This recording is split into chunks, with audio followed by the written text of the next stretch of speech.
And ladies and gentlemen, we now come to our final slot of the day, and to conclude our proceedings in terms of presentations, we have Rachel Bennett with us from Rolls-Royce, and she's part of the Human Factors and Operations team. And so Rachel will be discussing how the Rolls-Royce SMR, which most of you probably would have heard of, is going to go about meeting the net zero challenge, that challenge that we always have out there for us.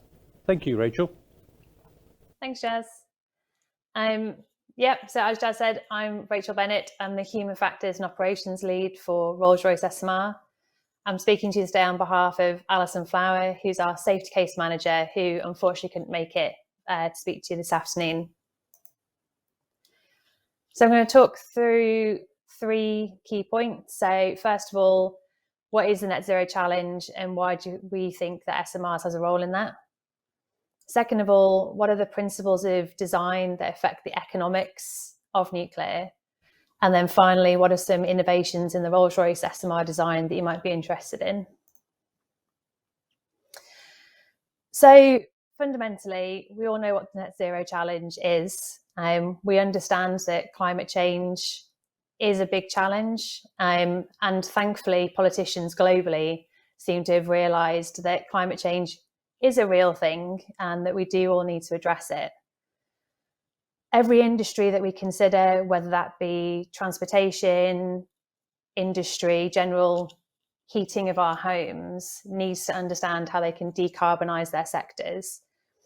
And there's lots of different innovations that are out there, looking at things through electric vehicles, which we've heard a bit about today, to synthetic aviation fuels or electrification of the airline industry. But one thing that you can see that all the different innovations have in common is that they all require some form of electricity, which means that our electricity demand is only going to increase, and we need that to come from low carbon sources. We believe that SMRs have to form part of that energy mix. Whilst there's a lot of discussion about what renewables could do for us in terms of low carbon energy, I think a lot of us agree that nuclear provides a good, stable baseload, and in a lot of cases can provide kind of the flexibility that we also need for our UK energy mix. So we think that nuclear and SMRs in particular have a lot to offer.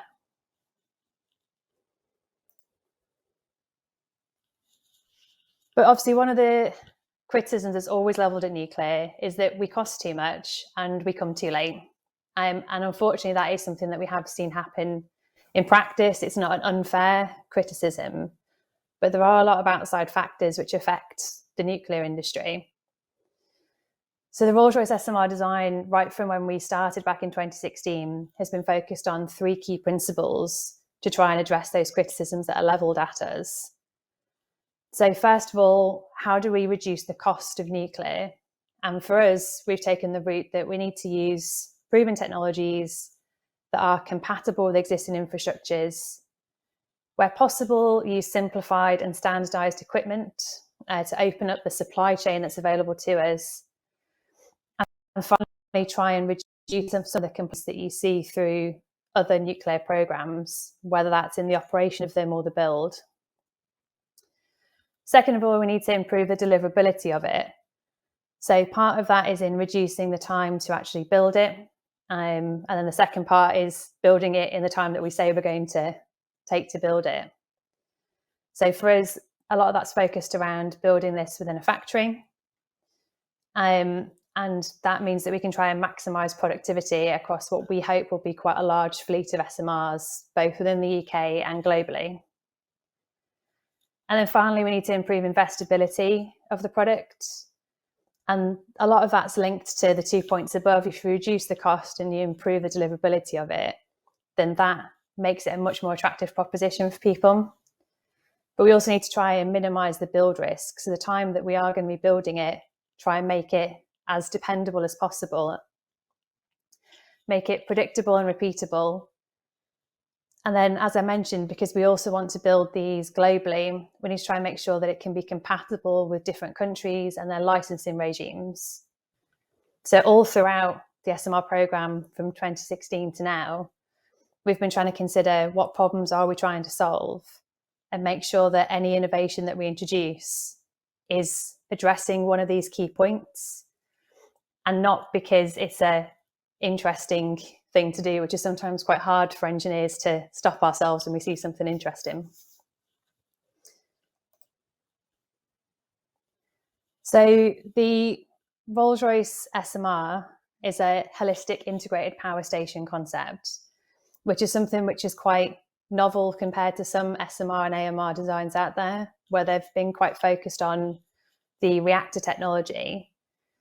We think that you can only address those three key principles of cost, deliverability, and investability if you consider the whole power station in one go. And with those three key principles in mind, we made the decision, it's probably one of the first decisions that we made on the programme, to choose pressurised water reactor technology, which I appreciate to some people sounds quite boring. There's a lot of very interesting technologies out there with Gen 4 and fusion. But for us, there are a number of key reasons why PWR was a technology that we needed to choose for the SMR design. So the first those being that Rolls-Royce actually has decades of experience in designing PWRs through our involvement in the Royal Navy submarine programme. So we understand how to design, manufacture, and support throughout the lifetime pressurised water reactors. Although thankfully this one is a bit more stable, it stays on land rather than having to deal with all the complexities of being underwater. Second of all is that because PWRs are, they've kind of been implemented globally, there's a lot of familiarity with the technology. It means that regulators understand them. It means there's a lot of validation evidence out there. So it reduces the need for complex and costly prototypes or rigs, because we've got that underlying data that the fundamentals of a PWR work, even if there are some minor differences in how each of the technologies are implemented. And all of those mean that we should be able to reduce the cost of the programme, which is then passed through to a reduction in cost of electricity. Now, it's not that Rolls-Royce is adverse to innovation. You can see that through the other sectors of the business. So it might be that in future iterations of a Rolls-Royce SMR, you do see a more interesting, more novel reactor technology. But for us at this time, considering how we can best meet the net zero challenge, it was about understanding how we can get cheap electricity onto the grid quickly. And for us, the way of doing that was using a proven technology type, hence the PWR. So our SMR is actually quite a large SMR. It's approximately 470 megawatts electrical, which I think the IEA definition of an SMR goes up to about 300. That 470 megawatts electrical is the most recent output of the iteration. And it actually originates from our other key principle, which is that the SMR should be road transportable. So that doesn't mean that everything you can see in the picture there fits onto the back of one wagon. What it means is that we can dismantle that SMR in multiple different containers and bring it to site, and then you construct it there. So we don't envisage any need to transport any part of via sea, for example. And when we say road transportable, we envisage the vast majority of these being through standardised containers on the backs of lorries. So reducing the need to close roads, have escort vehicles, take out central reservations, anything complex like that. So because that was one of our key aims, to be able to transport things via road, we set the size of the reactor pressure vessel quite early on to be able to fit into one of these containers. And that size of reactor pressure vessel plus PWR plus standard fuel has resulted in approximately 470 megawatts of electrical. So we've really managed to optimise even within the constraints that we've given ourselves. Alongside a key principle about it being road transportable, we also want to construct it within factories, as I mentioned earlier. We think that can improve the deliverability of the SMR. And because we're hoping to construct a lot of this within factories, we believe that for an nth of a kind unit, so not the first one, but a couple in we're looking at approximately a 4-year construction period, which is quite quick when you look at other nuclear programs. All of that means that we're hoping that we can get the first unit on the grid in the early 2030s, and with a capital cost that's currently sitting just under £1.8 billion, which sounds like a lot of money. I'm sure we could all think of many things we could do with 1.8 billion, but you can buy a Rolls-Royce SMR, and compared to a lot of other civil nuclear projects, that is a good cost. And that lower capital cost is then passed on to consumers in terms of a lower cost of electricity. So our levelized cost of electricity for the SMR is currently somewhere in the range of £35 to £50 per megawatt hour, which is cost competitive with renewables such as wind and solar, especially when you consider the need for energy storage, which helps make wind and solar into more stable, more dependable energy sources. So I'll just talk through some of the key features of the SMR. So as I mentioned, it's a PWR. We have 3 loops, reactor coolant pump in each loop, vertical U-tube steam generator as well. And we're using standard industry fuel. So as I mentioned before, where possible, we're trying to standardize and use components you'd recognize from other plants rather than create something new. One of the areas of innovation that we have had is that we are a boron-free design. So what that means is that our analysis has shown that for our core design, we can shut the plant down and hold down the reactivity with control rods alone for shutdown and normal reactivity control during operation. So that gives us big benefits in terms of the environmental impact, because we have fewer discharges because we're producing less tritium. It also eliminates handling hazards associated with boron. And it also removes boron dilution faults from the fault schedule. So that was a key area of innovation for us because we could see the benefits it gave us all around. For Turbine Island, that is a commercially available turbine and generator set. So again, opening up the supply chain that's available to us, which is great. And for Cooling Water Island, we're using an indirect cooling system. So what that means is that we're using cooling towers in a set of words that people might recognise. So that reduces the amount of tunnelling that's required on site. And it also means that the concept's quite easy to adapt. We can easily add on additional cooling tower packs dependent upon environmental conditions of the different sites we might be looking at. And that adaptability of the site is a key thing for us because we're looking at implementing a fleet of these. We'd hope to have over 10 of them in the UK, and then we're also looking globally as well. So making the SMR design as standardized and as easy to change as possible where needed for specific environmental or ground conditions was a key driver for us. And one of the key innovations that is allowing us to create that standardized design is something called the aseismic bearing, which some of you might have heard of. So the aseismic bearing sits under parts of the power station and it insulates it from ground conditions. So if you have a seismic event, the aseismic bearing, as you might suggest by the word, kind of takes that impact for us. So the aseismic bearing is designed differently for each site that we look at, even within the UK, because it's dependent upon ground conditions as well as the seismic risk. But it means that everything above that is standardized. So whether you're in an area with a low earthquake risk or a high earthquake risk, the modules that are delivered to you, the SMR that you see, will look the same.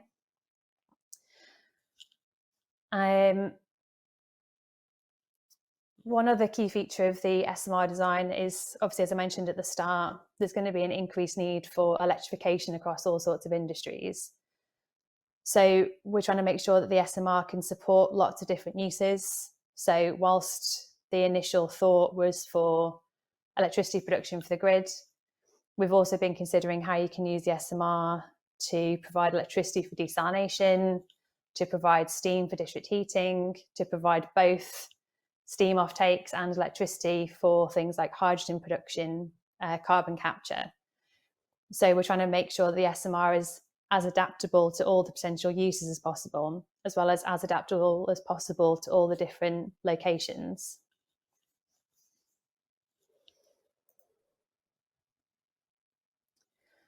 So modularization is a concept which you might hear talked about quite a lot. And what we mean by that is that we can transport the SMR, as I mentioned before, by road. So we're ensuring that all the components, subsystems, systems that we design are designed and manufactured in such a way that they can fit within standardized container sizes. It's almost like Lego. So you get lots of different Lego bricks and we'll put them together at the site. But we can build the individual Lego bricks off site and make sure that each one of them works individually. You can even click some of them together if you wanted to, just to test the interfaces.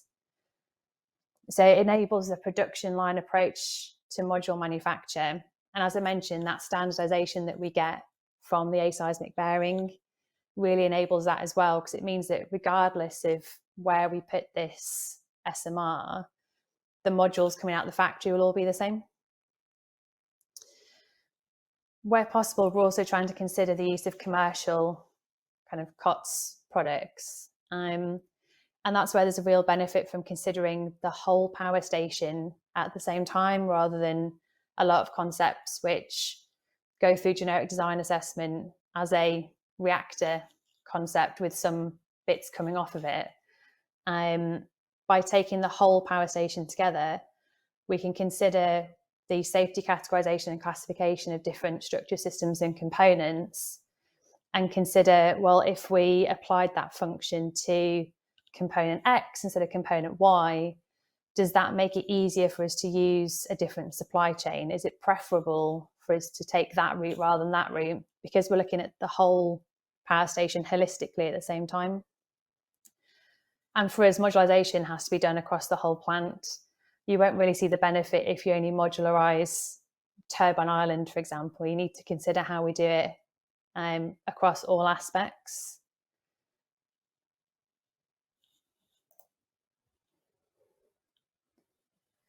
So obviously we need lots of factories to build this in. If we're talking about not building it at a site, we obviously must be talking about building it in factories.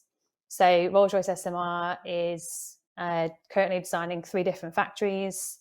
So one for primary modules, which is essentially heavy vessels.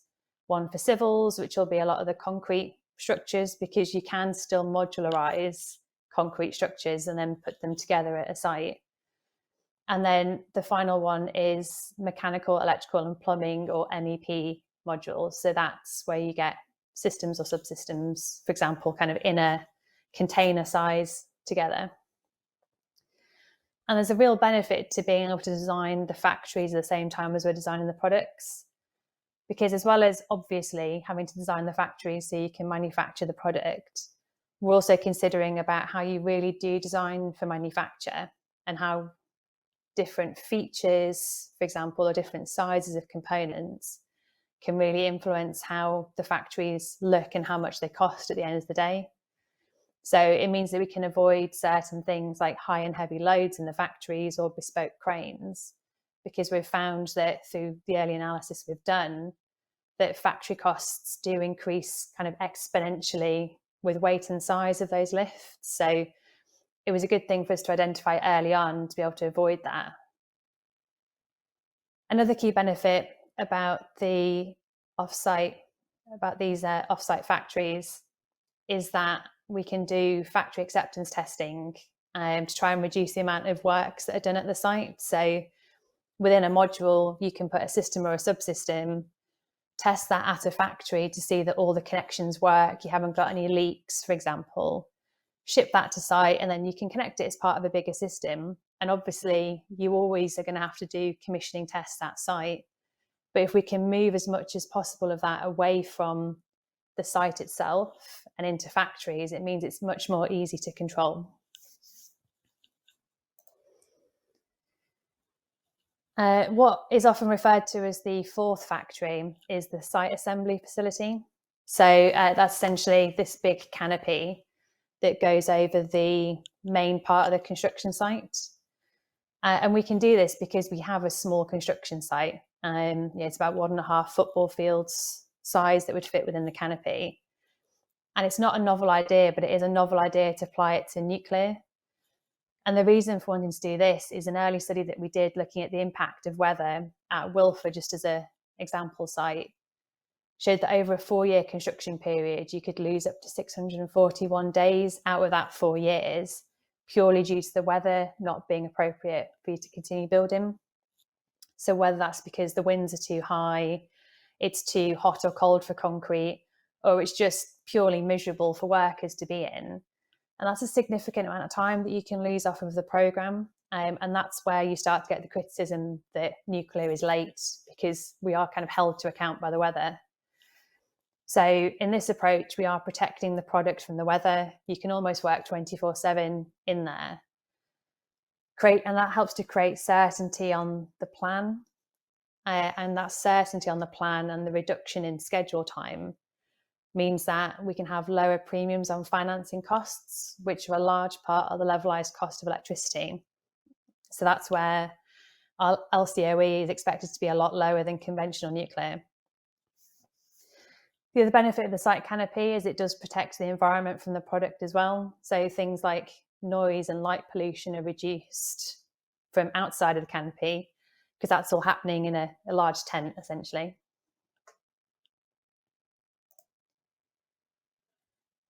So to wrap it up, in terms of the net zero challenge, I think we all appreciate that there is a challenge there, and we think that SMRs are a key part of that picture. The world needs to decarbonise. Nuclear has to form part of the energy mix, and SMRs are easily deployable and they are easily adaptable. And in terms of key principles of our design, I said we've got 3 that we've been embedding kind of in our psyches ever since the start of the programme. So trying to understand how we can reduce the cost of the power station. So that's through using proven, dependable technology, pressurized water reactor that works with existing infrastructure, like the waste infrastructure, for example. And we're achieving cost reduction through innovation in build and manufacture, where appropriate, rather than innovating in the reactor technologies. We're trying to improve deliverability by using modularization as a way of standardizing the design and making sure that we can deliver products to site easily and in a dependable manner. And how can we increase investability? So that's through improving build certainty and making this a repeatable product that we can share across the globe.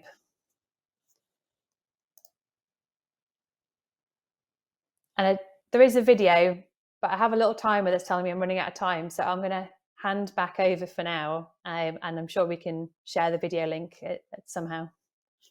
So thanks everyone for your time.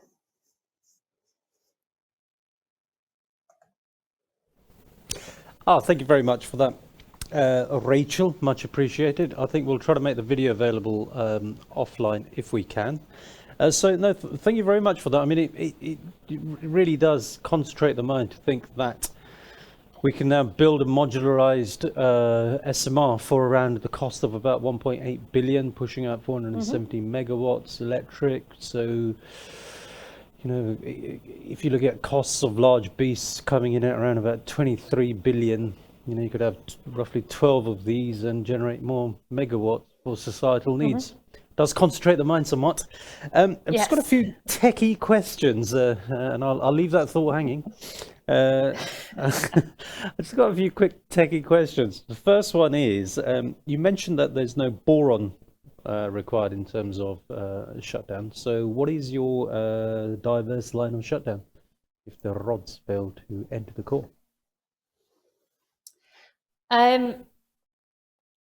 Good question.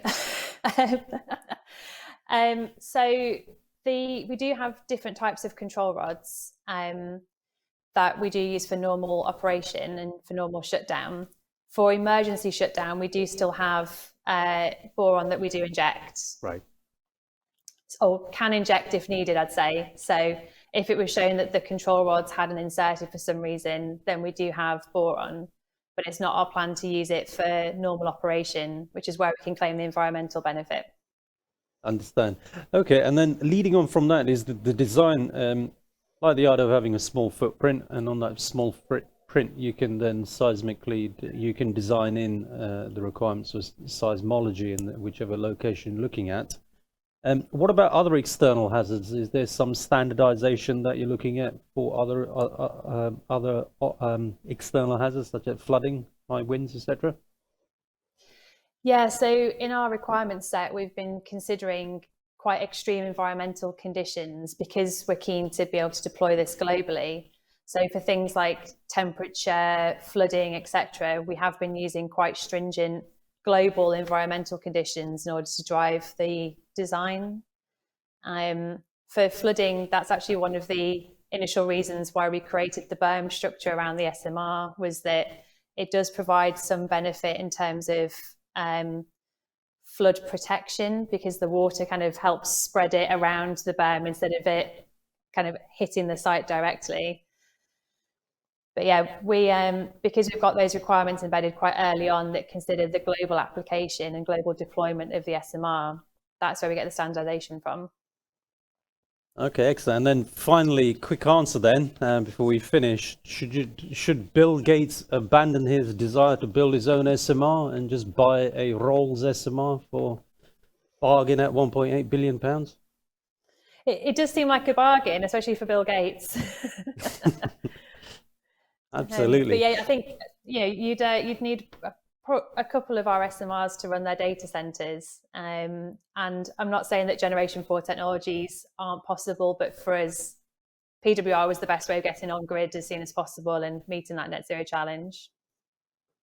Absolutely, and there is already discussion out in the States of attaching an SMR to produce power for data centers that are Bitcoin mining, so which are stupidly energy intensive and doing quite harm to the environment, as we know. So it's a very, very good point.